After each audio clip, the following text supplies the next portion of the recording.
कर्मण्येवाधिकारस्ते मा फलेषु कदाचन मा कर्मफलहेतुर्भुर्मा ते संगोऽस्त्वकर्मणि.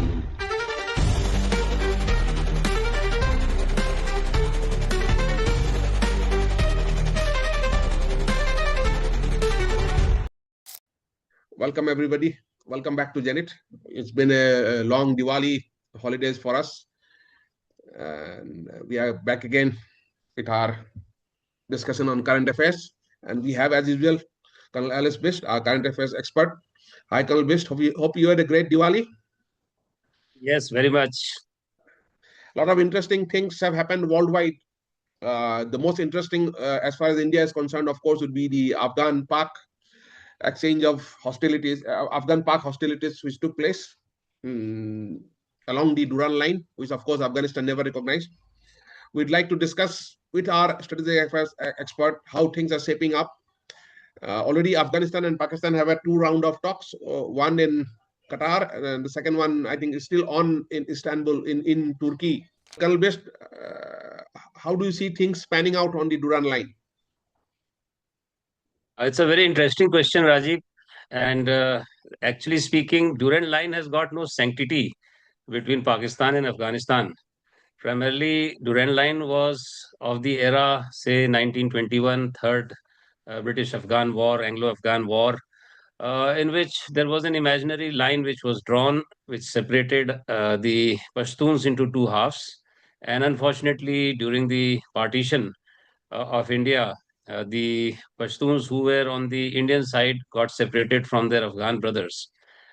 There's a very close link. It's a very close linked society. If you see the Pashtuns, although they have adopted Islam, but over Islam they've got a code which is known as Pashtun Wali Code. So they have got a very, very strong affiliation to their tribal values. And these tribal values are so strong that nothing else matters to them. And they have demonstrated it a number of times, whether it was the time of the Soviets, whether it was the American occupation. And now, of course, they are battling uh, Pakistan. So they are the people who have taken on the British, the erstwhile superpower, then they have taken on the Soviet Union, and they have taken on the Russians or Americans. Now it is the turn of Pakistan. So if you compare all these 3 great powers to Pakistan, Pakistan is of no significance. Of course, they have got a backing of America, which also can be questioned at any stage of time. The Durand Line, if I correctly remember, was the uh, line which was drawn in 1921. And uh, actually speaking, it was only for 3 years, after which it was null and void. So the Afghans, like rightly so, they say that they don't give any sanctity to this particular international boundary, and they are claiming something up to the Indus River, because Afghan boundaries range up to the Indus River. There is a very ancient saying, from Atak to Katak is Hindustan or Bharat. So India ranges from Atak to Katak, and they also go up to the south, that is the Saraiki area, or to give a landmark, like on the coast of Indus, you have got Dera Ghazi Khan. So all these areas Afghans are claiming. And as a matter of fact, their presence is so much in Pakistan in all the 4 provinces. They dominate Khyber Pakhtunkhwa.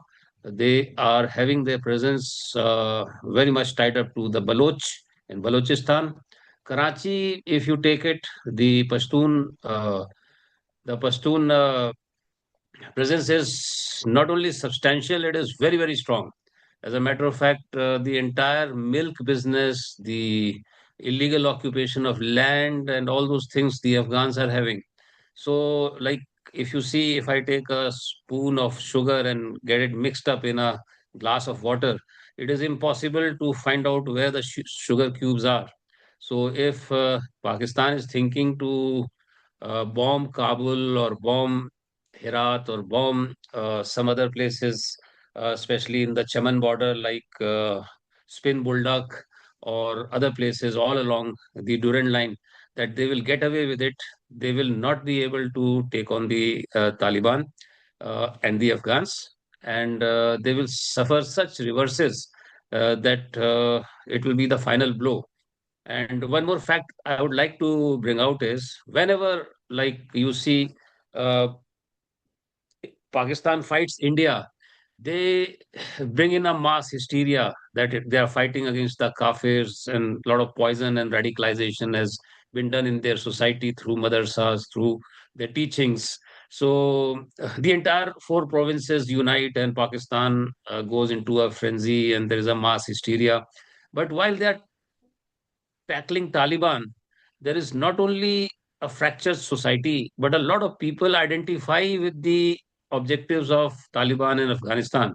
What are they asking after all? They are just asking that they follow Sharia in true letter and spirit.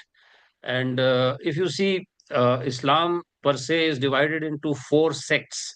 That is based on various Islamic scholars. That is Hanafi, Maliki, Shafi, and Hanbali. So primarily, Afghans are Hanafi.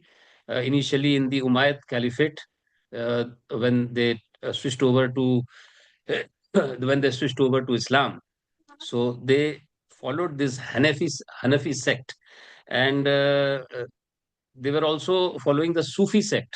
So then came the Deobandi movement. Deobandi movement came very late in 1866 in the subcontinent, and it was established in Deoband, Saharanpur, in uh, UP, India. So it had very long links. The Deobandis, it was very much influenced by one Islamic scholar during the time of uh, Akbar. He was very disturbed because Akbar was founding his own religion like Deen-e-Ilahi and all those things. So any dilution of Islam is not allowed. So the Sheikh Sarhindi was born in Sarhind, that is in Punjab right now in India. He claimed that he was a descendant of Baba Farid, and they had their ancestry in again in Umayyad Caliphate, which was in the early part of the founding of Islam. So he was very, very puritanical, and he wrote more than 350 letters to Akbar to not to dilute Islam and all those things. But Akbar was gaining a lot of traction, and he was using the Rajput rulers like Man Singh to fight various enemies like Maharana Pratap in Rajasthan, the Ahoms in Assam. So actual expansion took place in the time of Akbar. So actually, there were some people saying in some war with Maharana Pratap that how does it matter? On both sides, the Kafirs are dying. So that is how Akbar gained traction, but it did not go very well with the Islamic thought process. And finally, son of Sheikh Sarhindi, he was finally able to influence Jahangir and then Shah Jahan, and then his disciples made what Aurangzeb was actually was. So that was the time, and then you carry forward to the time of Sheikh Waliullah, the one who was responsible to invite Ahmad Shah Abdali to India, to invade India as Islam was under threat and all those things. So we all know what Abdali did here, and he created a lot of genocide and massacre and mounds of heads and all those things. So they were largely successful. But while the British came into India, there were two factions within the Muslim community. One was Sir Sayyid, who was saying that you learn English and be part of the British and all that, but it was not liked. So certain people who were following Sheikh Waliullah and puritanical Islam, they established this particular Deoband Madrasa in Saharanpur. Now, after the establishment of Deoband Madrasa, what happened that the Islamic scholars went all around the subcontinent and they reached Quetta. So that is where you find Haqqaniya Deobandi Madrasa. But after partition, these people became absolutely orphans, and they had no one to follow. And in 1970s, the Soviets were having greater influence in Afghanistan. So, and the Americans got a huge beating in Vietnam. So the Pakis, they sensed it that they had an opportunity, and they called in the Americans to counter the Soviets in Afghanistan. And this is the time when perhaps they did a lot of social engineering and religious this thing which we find even today. So at this juncture, what happened that unfortunately the Soviet Union came in Afghanistan in 1979. The Americans, in connivance with the Pakistanis, they decided to fight the Soviets in Afghanistan using the Pakistani Mujahideens or Afghanistani Mujahideens. So now is the time when they got in the Wahhabi Islamic scholars into Haqqaniya madrasa, and they started radicalizing them. They wanted them to be fighters. Deoband, the Islam is puritanical and it gives a lot of virtues to the society.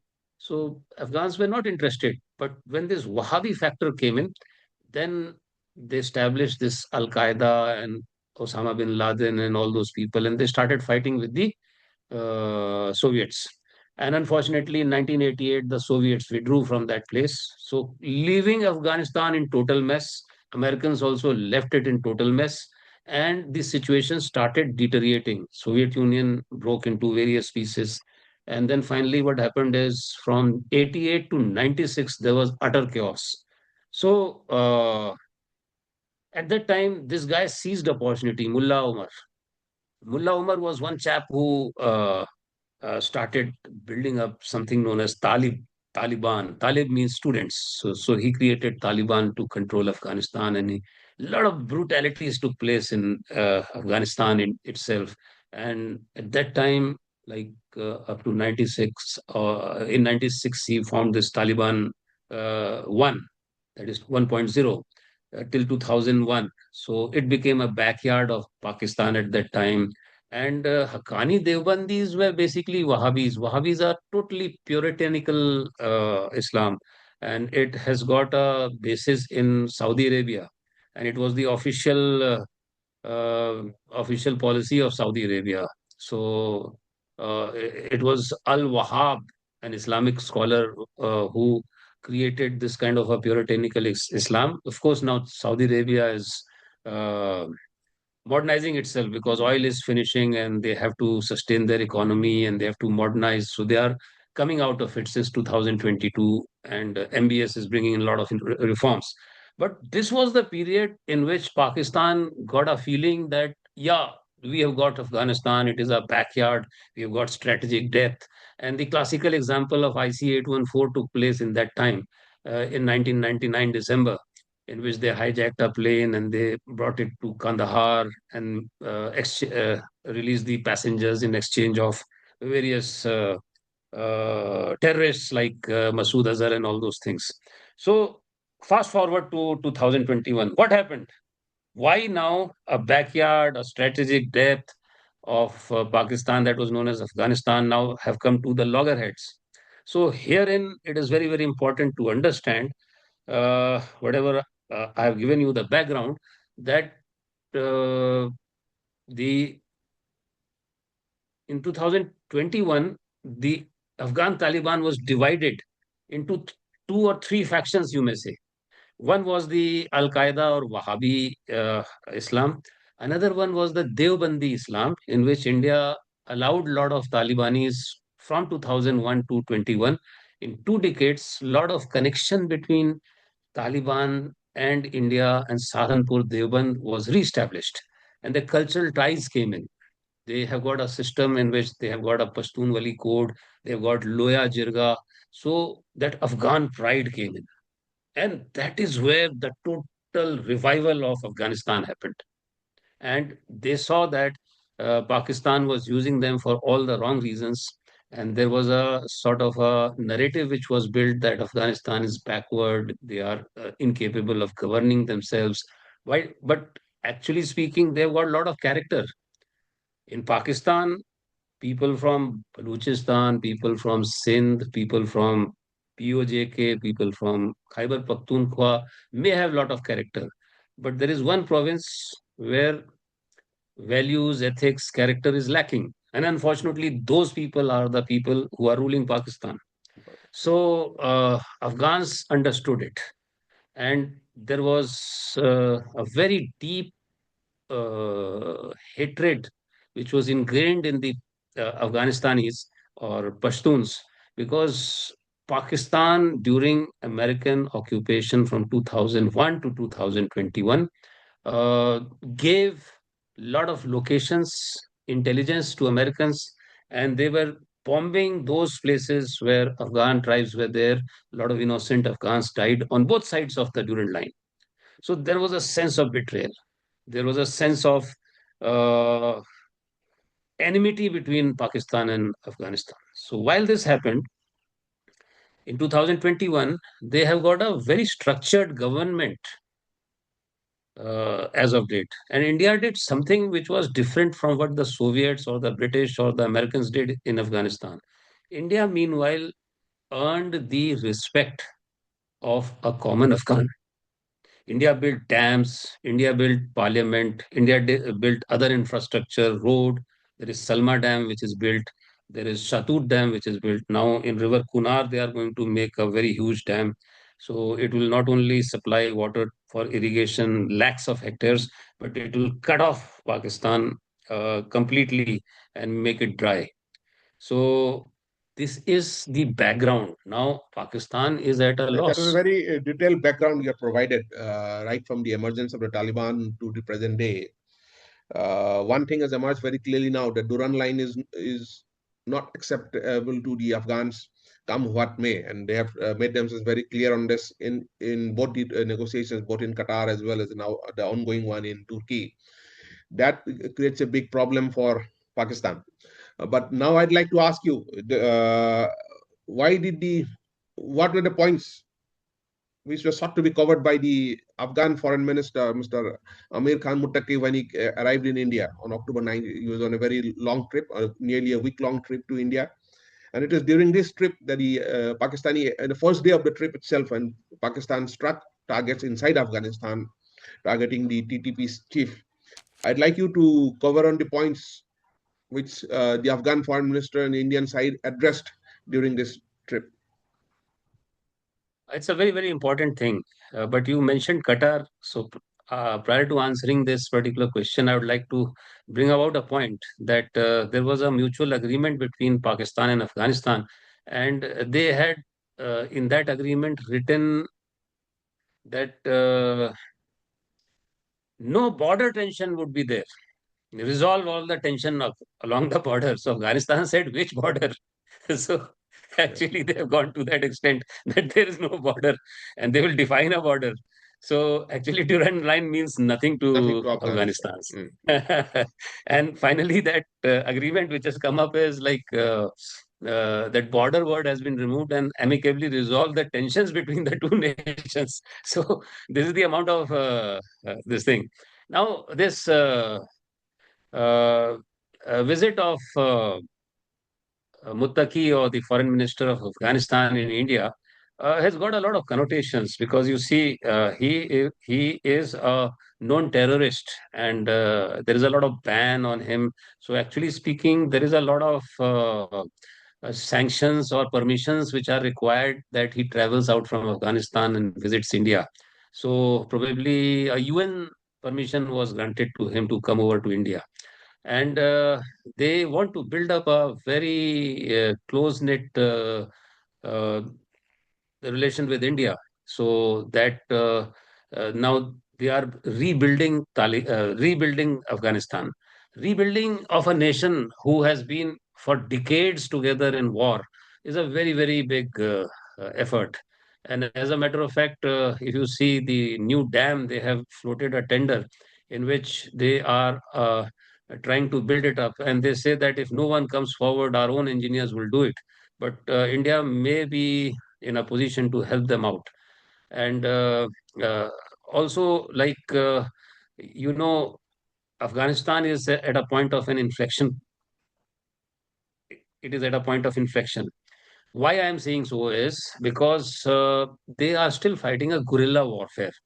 Guerrilla warfare is fought by people who come and raid a position, lay an ambush, and then vanish into their safe hideouts. This type of military tactics will never function. So they need someone who can train them, who can establish their military academy also, who can hold their ground. So one is rebuilding their nation. Number two is make sure that they have got a system in place wherein they've got a regular army. Although, if you see, the Afghan army is 450,000 strong and 30,000 Taliban and also Afghani network. If we see, it's almost reaching 50 lakh, 5 5 lakh, lakhs. 5 lakh. So Pakistan forces are hardly 6 lakh 75,000 odd, and they are stretched everywhere. They are stretched everywhere. On the eastern side, we have issued NOTAM from Badmer up to Sir Creek. So, what is NOTAM? NOTAM is notice to airmen, and that is no aircraft or drones or any flying object should fly uh, up to The notified 28,000 area. feet. In the notified Yeah. area. So, this bigger NOTAM means you are doing something, you are mobilizing your troops, you are mobilizing your air force, and even your navy is playing a part. So once these kind of things, these kind of mobilization take place, Pakistan also has to issue NOTAM and also carry out exercises. So it will drain out billions of dollars of Pakistan, and they don't have that kind of dollars. So this is something where we are draining them out.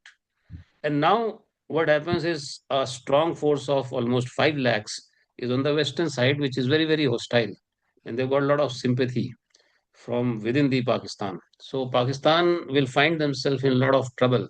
Now, uh, to be self-sufficient in food, agriculture, they need water because Afghanistan is completely barren land and it is high mountains with no vegetation because it lacks water. So once these kind of dams and infrastructure pipelines these come up, then it is fine. Then again, now they want something from the Chabahar port. There is always a railway line which has come up to a tri-junction in Iran, and one of it goes into Afghanistan. Now, under US sanction, US is interested in Bagram base and other things. Chinese too are interested in Afghanistan. So, whom does Taliban trust right now? It can only trust India. Their people like Stanexai, they are Indian Military Academy pass out. So we've got a lot of course mates of Stanexai in India. So they know the culture, and we have proved it that we are reliable friends. So primarily speaking, like I was talking about the character. Afghans have got a lot of character. Mullah Omar, although was a terrorist, but when US pressurized it that you hand over Osama bin Laden to them, Mullah Omar said Refused. no. He is our guest, mehman, they say. Hmm. And we don't offer our mehman to people who want him killed. So look at the devastation which occurred. So this is the kind of friendship which the Afghan people show, that is in their blood, that is in their veins. But India also has to be careful because Deoband is within India, and somewhere or the other, like radicalization is not good.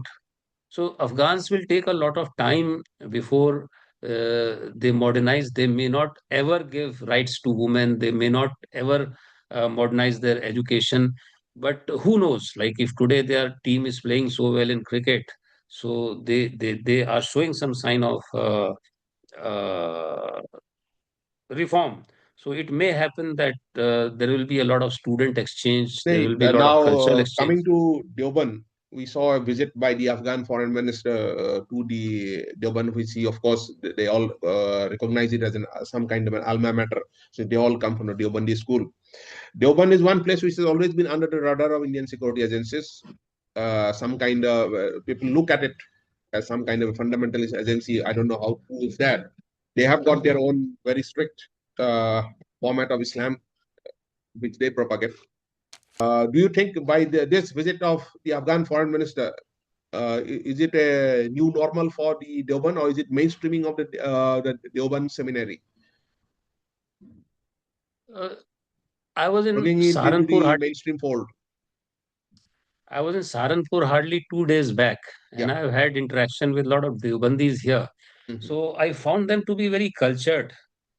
And the taxi driver who was showing me in Saharanpur, he said that although the population is 50-50, but not a single riot has taken place in Saharanpur since independence. And somewhere like they are quite civilized people. So although one has to have their guards up, it is like you can't allow anti-national elements within that, because somewhere or the other, if that thing happens, it would be a disaster for national security. But overall, like they have been good. So visit of Afghan foreign minister to Deoband, I take it quite positively. Okay. And as a matter of fact, it will help Taliban to come back to the social society, because what in India we are following a policy wherein in one hand you've got a holy book and in one hand you've got a laptop. So probably these kind of openness and modern education will propagate. I'm very hopeful in Mean Afghanistan. to say it will help Taliban reinvent itself and make it more acceptable across the globe. Yes, yes, yes, yes. As a matter of fact, there were two schools which were established. So I would like to bring about Tehreek-e-Labbaik. Now, Tehreek-e-Labbaik is something which is within Punjab province. And Tehreek-e-Labbaik was founded in 2015. It was the father of Saad Rizvi who had founded it. Now, this was Tehreek-e-Labbaik is a very, very huge organization. They are from the Barelvi sect. We talked about uh, Deoband, but the larger school is Barelvi, and Barelvi is again a Islamic scholar of the contemporary time of Deoband establishment in 1966. So in late 1866, in late 1860s, the Barelvi sect was established in Bareilly, which is in Uttar Pradesh, north of Lucknow. So this is the sect which is not as puritanical as Deoband, but Barelvi sect is something where they do a lot of veneration to the saints, like a lot of praises. They go to the tombs. They also allow Sufi culture. So it now there are two kind of people in Islam. One is Ashraf and one is Ajlaf. Ashraf comes from the word Asharfi. So they are the high class. And a lot of low class people identify themselves as Barelvi. Now, what has happened is like 50 to 60% people in Pakistan are Barelvi, especially in Punjab. Now, in Pakistani Punjab, uh, Pakistani army keeps playing games. So they had to discredit Nawaz Sharif. They had to attack Nawaz Sharif. So they used Rizvi and Tehreek-e-Labbaik to create protests, very huge protests.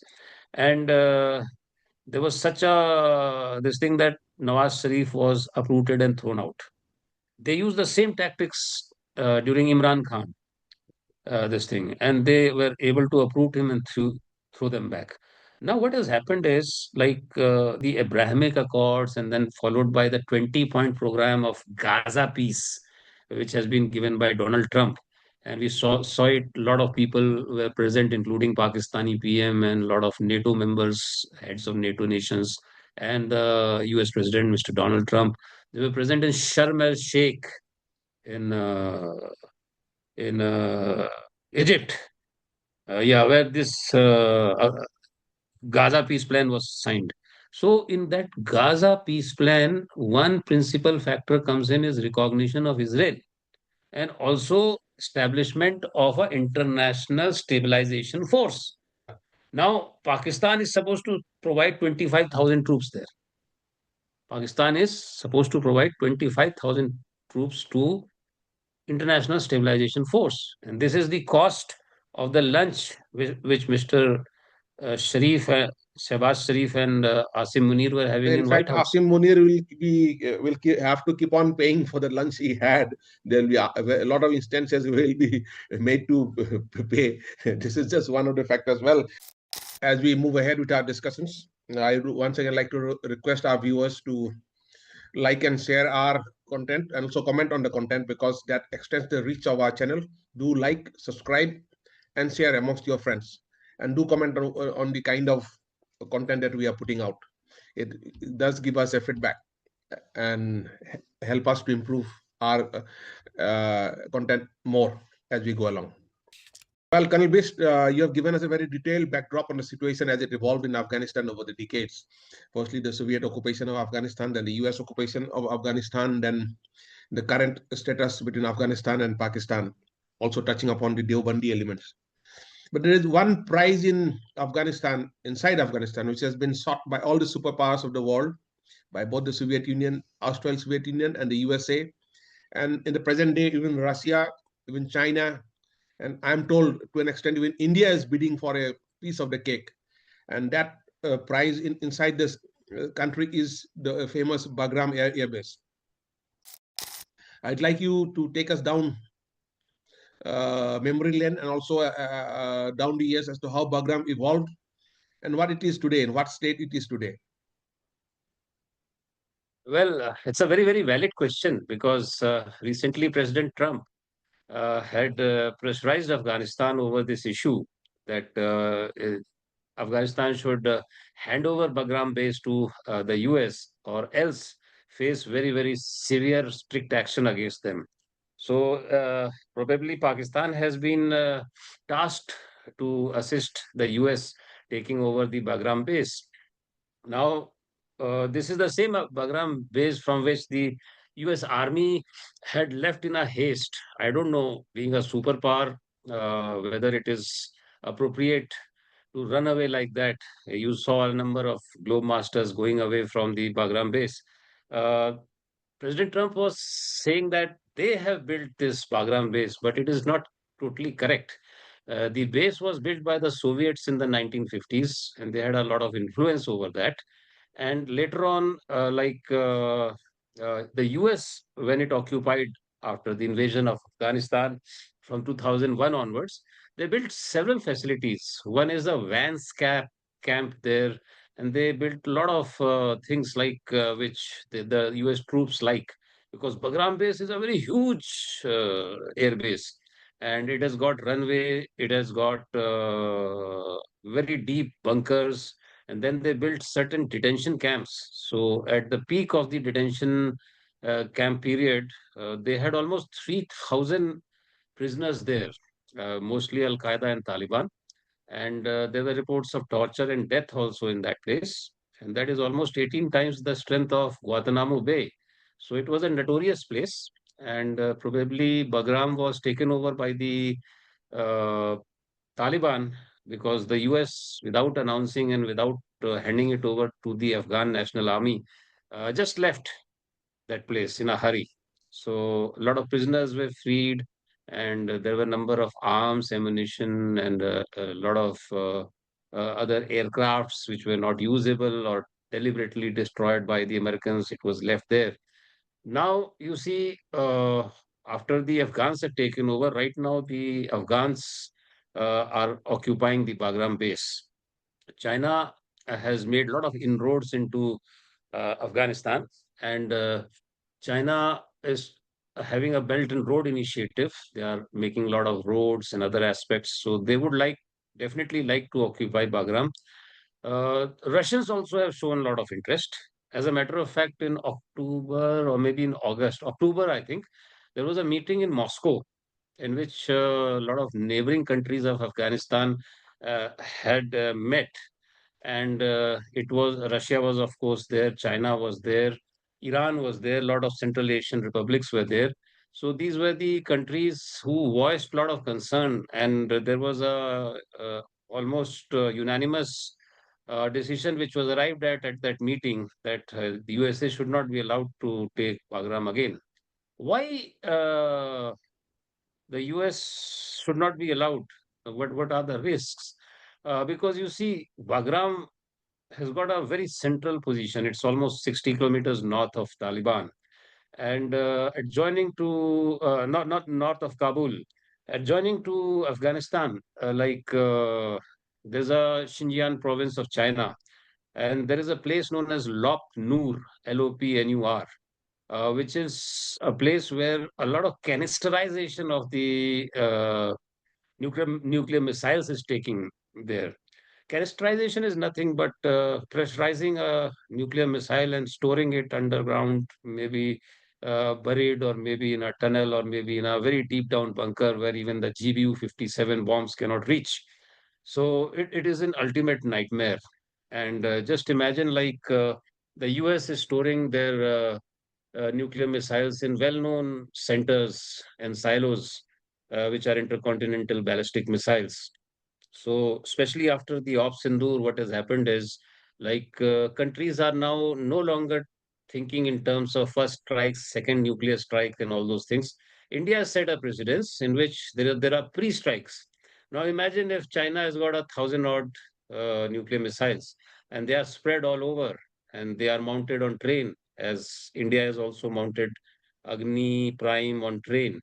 So it becomes almost impossible to trace them down. And if one missile reaches the US shores, so it creates a lot of tension and a lot of like wargaming. They are already losing to China. So they are very much interested so that they can keep a very close eye and also keep it within the range, striking range. And also keep an eye not only on China, Xinjiang, Lopnur, but they would like to also dictate their terms in the Central Asian republics, which are very rich. China is basically entering Afghanistan for, they are having a specialty of mining the rare earth elements and also copper and lithium, which are also very important in the modern industry. So, Afghanistan becomes a very, very central and heated point, wherein if the Americans enter Bagram base, so Russia is also within reach. Iran, they can always sort of take care of Iran. They've got an air base from which they can attack. Like, they had to come all the way. Their B-2 bombers had to come all the way to strike Natanz and Fardo.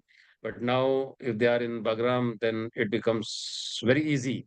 And Bagram base has got a lot of capacity to house these massive bombers and fighter jets. As a matter of fact, I was reading a number of accidents which had happened within Bagram base while US was there from 2001 to 2021. So a number of times their globe masters went overboard and crashed outside. Sometimes their fighter aircrafts from the consortium of countries which were fighting at that time. America always comes with NATO content and a lot of other country. So it's very difficult to navigate and get down your fighters in hilly terrain. So there were a number of accidents out there, and they had suicide bombings at that time also. So now Afghanistan has made it very clear that no foreign power will be coming over and taking over as an occupying force the Bagram base. You asked a very important question. Now, four people are having interest there. One is, of course, the US, which has stated it clearly. Chinese are shy of any direct confrontation. They are more interested in mining. So they may or may not come. But the Russians, yes, they feel that it is their backyard. So they may have other plans. But the people whom the Taliban trusts is India. Now, whether we go there as a humanitarian aid, or whether we help them to build their base, whether we help them to have some AD and some aircraft stationed there, train their pilots, train their this thing, it's a very long call. So we don't know. It's a very volatile situation. But right now, if you ask me, Bagram is definitely under control of Taliban. They are fully entrenched there. And America would not like to go in again forcefully and get entangled for another 2 decades of war, Rajiv. Well, now let us take a look at the exchange of fire that took place between the two nations, Afghanistan and Taliban. While it is acknowledged that Pakistan is a superior military power, I mean, primarily because of its air force, Pakistan has a much better, bigger air force than Taliban, which is Taliban, of course, doesn't have an air force as such, although they do have some helicopters, and they do. It is said that they do have some planes which do not fly. Missiles. But the They have some Afghan ground missiles. forces have acquitted themselves quite well in the exchange of fire that took place along the Durand. How do you think? Do you see a major offensive panning out from this exchange of fire that has taken place? There will be a major offensive, like Pakistan has to pay the price of the lunch, which Field Marshal Asim Munir and Prime Minister Shehbaz Sharif had in White House. So they have attacked Kabul, and they have also attacked Herat and other provinces like Spin Buldak and other places. So these are basically, they have to perform under the US pressure. But as you know, there is, what is the end game is more important.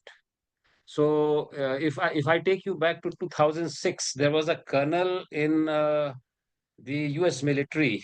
His name was Peter Rolfe, if I'm not wrong. The audience or the people watching our podcast can Google. Peter Rolfe had made a plan. Rolf Peters had made a plan, a map in which he had mapped the Middle East, including Afghanistan and Pakistan. He had shown Afghanistan taking over up to the uh, Indus River, and that included everything west of Indus River. So Pakistan is just a small strip. So they are taking away Gilgit and Baltistan. So here I don't agree with the plan of Rolf Peters, because Gilgit Baltistan belongs to us, POJK belongs to us.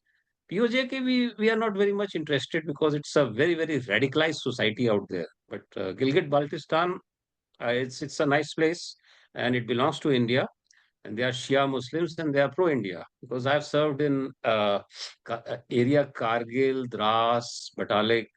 So primarily in Dras, like I taken a uh, polo team, Indian polo team. They say that polo, the game of polo, was discovered, or rather, it was the founder of polo was in Skardu. So just imagine in those sub-zero temperatures of Dras, while the winter approaches there, the temperature goes to minus 56, minus 60 degrees. They keep their horses inside, and then they play polo in the this thing. So we had chartered a plane and we landed there, the Indian polo team, and we had an exhibition match. So these people of Gilgit Baltistan, they've got a lot of association with the people, Skardu, Kargil, Dras. These are all same stock of people. And strategically speaking, India would like to retain this place, especially the Gilgit and Baltistan, and probably connect with the Wakhan corridor, which is a small strip of land north of Pakistan. So maybe you don't know, like Rolf Peters, he has freed, he has shown a free Balochistan. So probably America may be thinking of occupying free Balochistan, and uh, make Afghanistan quite broad from west of the Indus. If you must have noticed, like there was a joint statement, or rather, this word came in that India and Afghanistan are contiguous neighbors. So, if I can understand the word contiguous in English, that means they are absolute neighbors and there's nobody in between. So, probably New Delhi and Kabul also are thinking on those same lines. How it manifests will be a very important issue. Uh, Pakistani army is the only binding force between all the four provinces. But of late, the Pak army, their casualties are too high. The BLA is killing them at will in Balochistan, and TTP is also killing a lot of Pak army personals. So there is a feeling of dejection amongst the armed forces of Pakistan. And there were some grumbled voices coming out from the Pak army, especially people from Sindh, Balochistan, KPK, and even POJK, that this is a Punjabi Pakistanis war. Why should we give our lives? So they just simply surrender or run away, leaving their weapons and all those things. So under these circumstances, the Pak army would not remain a monolithic organization. And eventually, I can see that uh, uh, Afghanistan will expand eastwards. Uh, However, Ralph Peters had shown a lot of other things. That is, they were giving the holy places to Jordan and all those things. So, not that is not our topic right now. But Ralph Peters' plan, I'm pretty sure that Pentagon is working on to some kind of a plan. But right now, the Americans too are on a very slippery wicket. Their shutdown is just carrying on and on. And of late, there are news that ASEAN countries are adopting digital renminbi or digital yuan, and a lot of trade is taking place between ASEAN, China, and the Middle East. 10 ASEAN countries and 6 Middle Eastern countries. There's a rumor or there's a news that they've already started using renminbi or digital yuan for trade of oil and other aspects. So this is a very, very direct threat which China is posing on to the US. And there is a news in the newspaper today wherein some volunteer, a railroad magnate or a industrialist son, has given 130 millions for paying the American army. So it shows that even the US is not in a very, very strong position as far as the military is concerned, as far as their economy is concerned. And I was shocked that a number of US warships are reaching Venezuela. So Venezuela, if they open that front, there are a number of warships which are docking on to Trinidad and Tobago, and Caribbean is like milling with U.S. troops and U.S. Navy. So if U.S. is opening so many fronts with this kind of scenario, it becomes very difficult for them to operate so far in the continent of Asia and do something very substantial.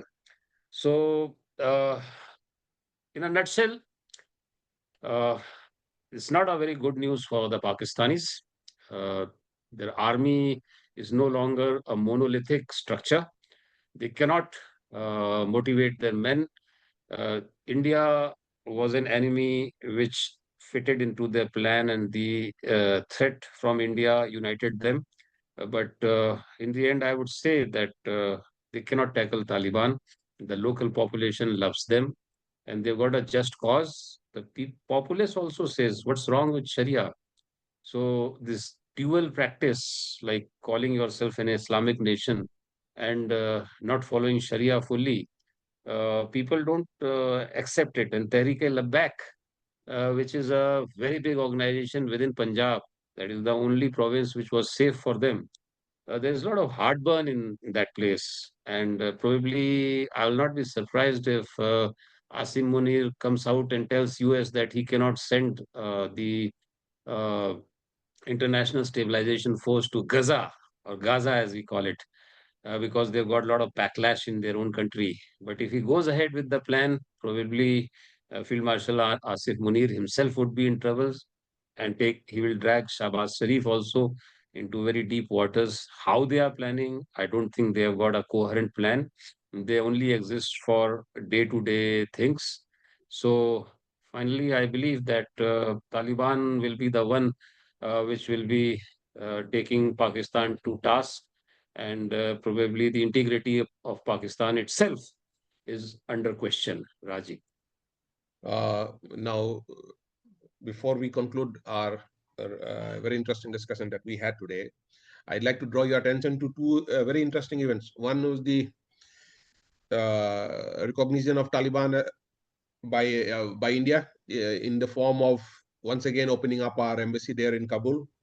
And secondly, I'd like to draw your attention to the visit of the Pakistani Joint Chiefs of Staff Committee Chairman, General Sahir Samsad Mirza, to Bangladesh.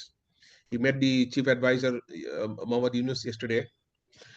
I think Mohammad Yunus, there was an exchange of mementos in which, in one of the mementos, I'm not sure whether it was presented by Bangladesh or it was presented by Pakistan. In one of the mementos carried a picture, carried a map rather of Greater Bangladesh, wherein the entire northeast portion of India was shown as part of Bangladesh. So before we conclude our discussion today, I'd like you to comment on both these two developments. One, the opening of our embassy there, and this cartographic aggression that Pakistan and Bangladesh are planning, are getting involved against India? Uh, well, again, like What purpose Pakistan will is the opening too embassy many serve? What purpose will the embassy serve in Afghanistan? embassy. You have got a diplomatic relationship, and an embassy is not just the diplomats. You have got a lot of scope, lot of advisors who reach there. Humanitarian aid is there, and military attaché is there, and like rebuilding of Afghanistan. You may have MOUs with number of big contractors within India. My question is, do you So see India building up a military presence in Kabul around its embassy? India will not be directly involved in uh, uh, military boots landing in Afghanistan. We don't do that. But we've got a very good track record wherein we train the people. We train the people and train them to be self sufficient.